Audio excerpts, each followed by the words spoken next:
Studio in New York. I'm David Westin. The crowded field for governor of Virginia just got cut in half, with Republicans nominating former Carlyle co-CEO Glenn Youngkin to be its candidate for the November election. We welcome Mr. Youngkin now back to Bloomberg. So first and most important, congratulations. Last time you were with us, I said, how are you going to do it? And you laid it out, and I guess you did it.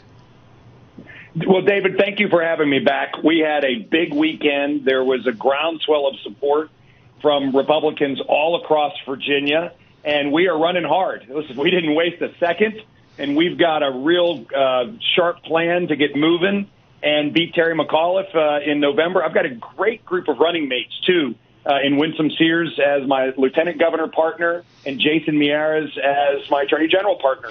And so we are looking forward to this race. So last time you were with us, you pointed out that I believe this is true. You said that Republicans hadn't won a statewide election since 2009. So that's like 12 years ago. You got a little bit of an uphill battle here.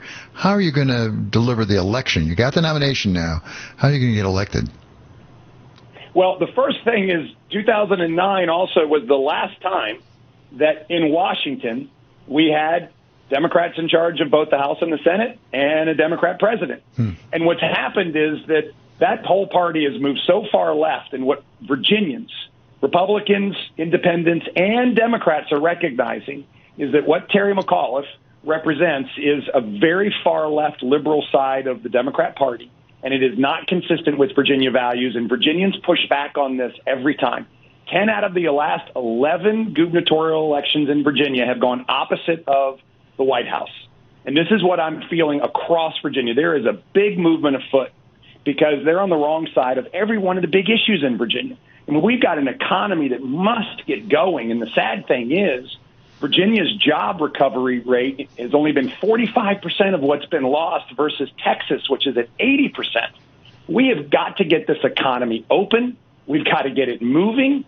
And what Terry McAuliffe and Ralph Northam have really represented is a strong desire to keep it closed, to actually encroach on all of our personal freedoms. I mean, Virginia was ranked 50th in freedom in March. And this is no way to get our economy up and running and actually help people get their lives back. And so that's what we're running on. And I tell you, there is a groundswell of support more than just Republicans, but from Virginians. And you've made it clear right from the beginning that you think one of the real attractions you have for voters is you're a business guy. You know how to run a business, and the economy is one of the key issues in Virginia, rather than having a career politician. At the same time, Terry McAuliffe has been governor before, right? And his record was pretty good. Unemployment went from 5.7% down to 3.3%. The level of income, wages, went up 14.3% during his time there. So doesn't he have a pretty good track record on the economy, if that's the issue? Well, actually, he doesn't, because what everybody forgets is that our peer states in Tennessee and North Carolina and South Carolina and Georgia and even Maryland grew faster than Virginia, double-digit rates.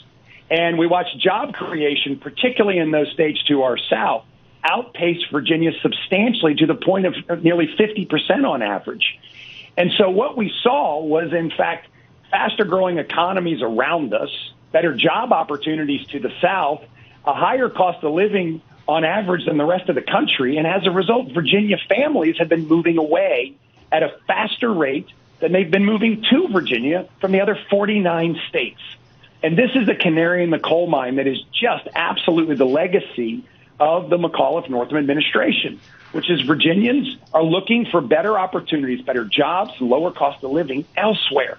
And this is why I quit my job last summer, and this is why I've been running at this with everything we've got, because Virginians deserve so much better. Virginia should be the best state in America when it comes to finding a job, from starting a business, from raising a family, and from absolutely being able to fulfill your dreams. And sadly, it's not right now, and that's why I'm running hard for governor and why I fully expect to win in November. So staying with the issue of the economy, this is Bloomberg, after all, as you know very, very well.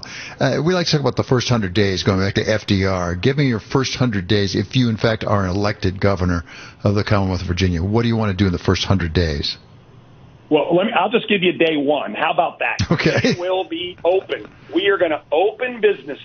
We're going to open our schools, which have been shut. I mean, only 70% of Virginia, only 30% of Virginia schools today are open to in-classroom teaching 5 days a week. 70% are still partially or fully closed. This is just wrong for our kids. Florida's been open 5 days a week since August. So we're going to get our businesses open. We're going to get our schools open. We're going to get our houses of worship open. We're going to carve back the immense pile of regulatory just red tape that has been pounded on small business. I mean, over the course of the last 15 months, 25% of Virginia's businesses have either been permanently closed or temporarily closed.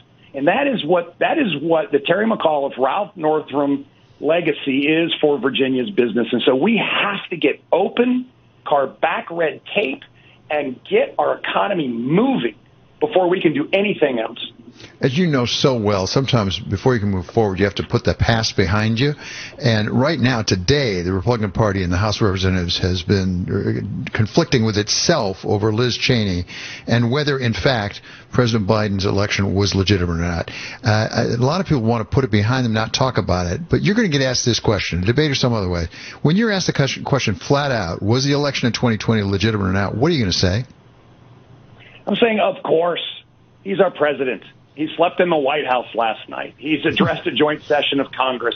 He's signing executive orders that I wish he wasn't signing. I mean, so let's look forward and just recognize that what we have to do is lead.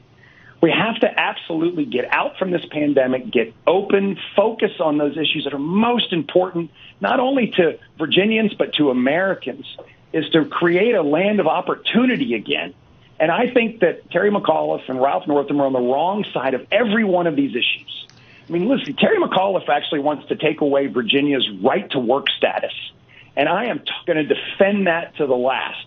Because if we don't give Virginia's workers the ability to choose whether they're in a union as opposed to forcing them to pay union dues, then we're going to watch Virginia go the same way as Illinois or California or those other states. And, oh, by the way, what's happening in Washington today with this infrastructure bill is they're trying to mandate no right to work status. This is just wrong from an economic development and free enterprise standpoint, and we all know it. They're just on the wrong side of that issue. So these are the kinds of things that are just such stark differences between the open and moving philosophy that I'm going to bring to Virginia and the central controlling one that Terry McAuliffe is actually trying to offer. Okay, thank you so much. It's great to have you with us. And again, congratulations. Last time you were here, there were an awful lot of opponents that you had. You made your way through it, so now you got the general to do. That is Republican candidate for governor of Virginia, Glenn Youngkin. And that does it for Balance of Power for today. I'm David Westin, and this is